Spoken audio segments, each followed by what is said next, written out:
김대중 대통령 말씀하셨고 또 이 정치 테러가 나왔으니까 하는 얘기인데 김대중 대통령도 아마 그 영화에 나올지 어쩔지 모르겠습니다만 우리 국민들이 많이 기억하는 두 번의 테러가 있었죠. 한 번은 추록의 의문의 추록 사고. 그래서 예. 평생 이제 다리를 불편한 다리를 이제 쓰셨는데 그 한 번하고 한 번은 중앙정보부가 일본에서 납치해서 동해 바다에 수장시키려고 했던 그런 테러. 그러니까 네네. 김대중 대통령은 죽음의 고비를 5번을 넘겨주셨는데요. 여기서 한번 에피소드 하나 네. 설명을 해드리자면 김대중 대통령은 지팡이 짚기를 굉장히 싫어해요. 그리고 지팡이를 또 굉장히 까다롭게 야, 이 지팡이는 어쩌고 저 지팡이는 어쩌고 까다로우셔요. 그래. 제가 늘 그러죠. 저뿐만 아니라 뭐 권노갑, 김옥두 다 이런 분들이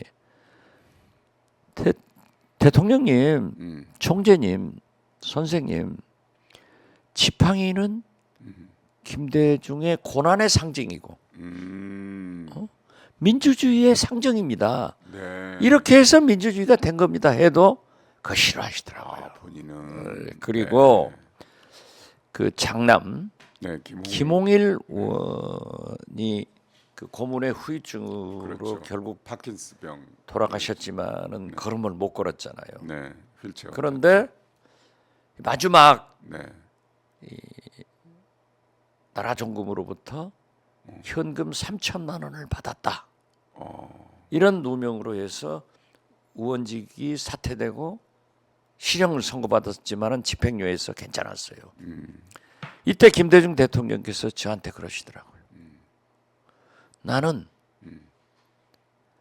대법원에서마저 이런 판결을 보고 사법부가 이럴 수 있느냐 이런 원망을 하시면서 나는 우리 홍일이가 그때는 5만 원짜리가 없었어요. 권 전부 10,000원권이지. 3천만 원 현금 들고 쇼핑백을 들고 휠체어 타고 걸어가는 모습만 보면은 원이 없겠다. 그것은 뭐냐면은 그 물리적으로 사람이, 불가능하다는 그 거 사람이 아닙니까? 서울신문 뒤에 서울 호텔에서 나오는데 3천만 원 든 10,000원권이에요. 네. 그 쇼핑백을 주니까 들고 걸어가서 차 트렁크에 넣어가지고 갔다. 이러는 거예요. 그런데 세상 사람들이 다 알아요. 김홍일 의원이 혼자 일어서지도 못하고 걷지도 못하는 걸. 그런데 어떻게 3천만 원 핸드백을 가지고 네. 걸었느냐 이거죠.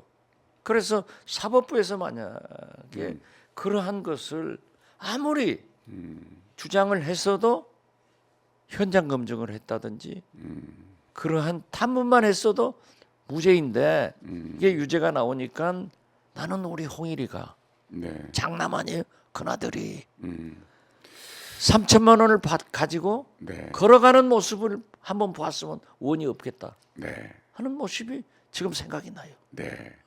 저 신여사님 성경환 박지원 시장이 새해 복 많이 받으세요. 복 많이 받으시라. 우리 제가 구독자 받아야 여러분께서. 돼요. 네. 제가 네. 해남안도 진도에서 지금 여론조사도 압도적으로 4번 다 1등을 했지만은 꼭 당선돼서 윤석열 정권과 싸우고 네. 민주당을 재건시키고 네. 내 고향 해남안도 진도를 발전시키는데 앞장서겠습니다. 자, 그래서 이제 다시 본론으로 들어가서 당시에는 그러니까 김영삼 전 대통령도 초산 테러를 당했잖아요. 그렇죠. 그런 것처럼 당시에는 중앙정보부가 그런 걸 주도를 했어요. 테러를. 국정원 전신입니다. 제가 국정원장을 했지만은 현재의 그런데 아니 말씀 드리지 마세요. 말을 막아요. 문재인 정부의 박지원이 서훈이 국정원장 할 때는 정치 개입 없고 네. 국내외 정보하지 않았다는 것을 분명히 말씀드립니다. 네네. 자, 그런데 그 후에 민주화가 된 후에는 테러가 이 민간인들에 의해서 그렇게 만들어집니다. 그게. 되게 일본도 보면은요 네네. 테러가 많아요. 아 지금 근데 아베도 극우 테러 세력들이 네, 꼭 죽었잖아요. 하거든요. 네네. 근데 어쨌든 이제 뭐 생명에는 지장이 없고 이제 일반 병실에 옮겨서 회복 중이니까 이제 그 치료를 받고 있으니까 천만다행인데 지금 여러 보도와 경찰의 발표를 종합해 보면 고의적으로 했잖아요.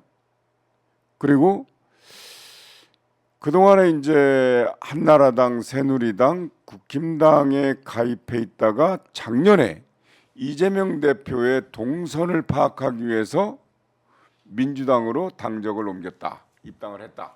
이건 경찰이 얘기한 겁니다. 자, 네, 우선 네. 사실 관계를 얘기하는 것보다 네네. 제가 하나 자꾸 오늘 말씀을 막아서 미안한데요. 아, 괜찮습니다. 잘한 사람이 있어요.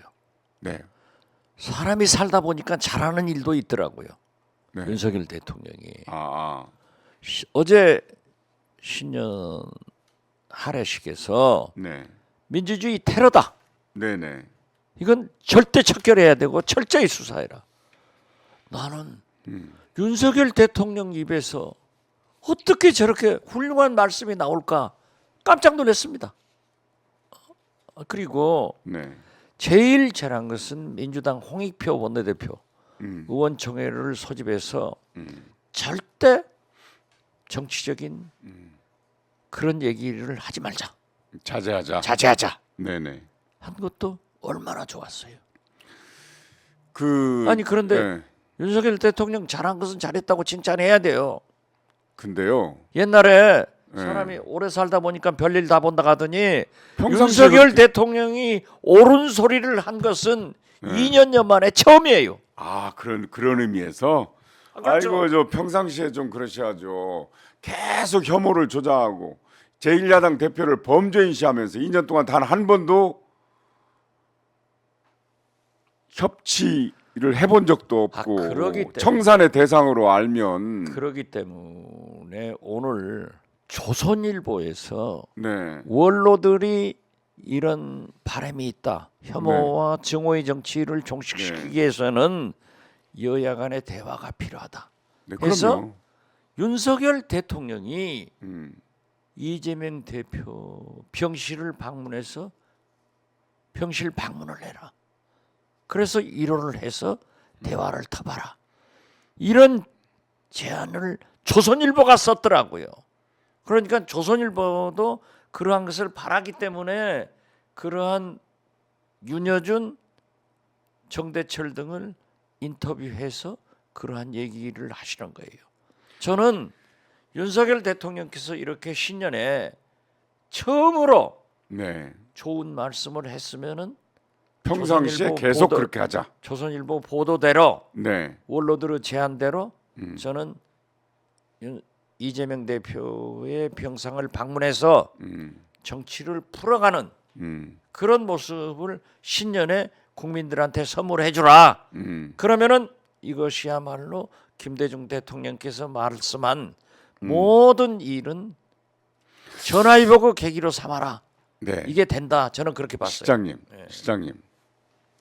그 시장님께서 윤석열 대통령이 좋은 말씀을 하셨다 이렇게 했잖아요.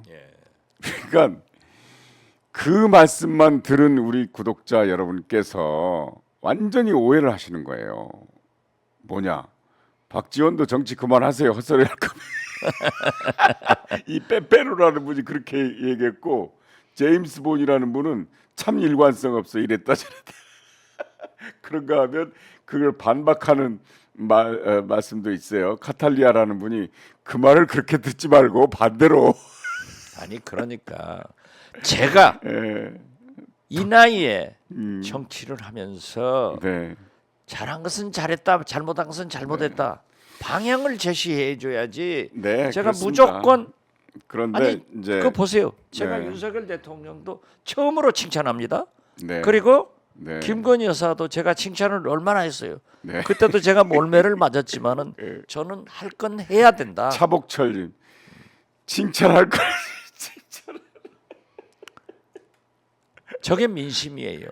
그러니까 아무리 윤석열 대통령이 그러니까- 좋은 말을 해도 믿지 않는 게 제가 늘 얘기하잖아요. 예. 윤석열 대통령의 말씀은 믿지 못한다. 예. 무신분립이다. 네. 공자님도 믿음이 제일 중요하다고 했지 않냐. 예. 입에 침도 마르기 전에 거짓말 해버린다. 말 네. 바꿔버린다는데 신년사에 뭐라고 했어요. 카르텔 아까 얘기했잖아요.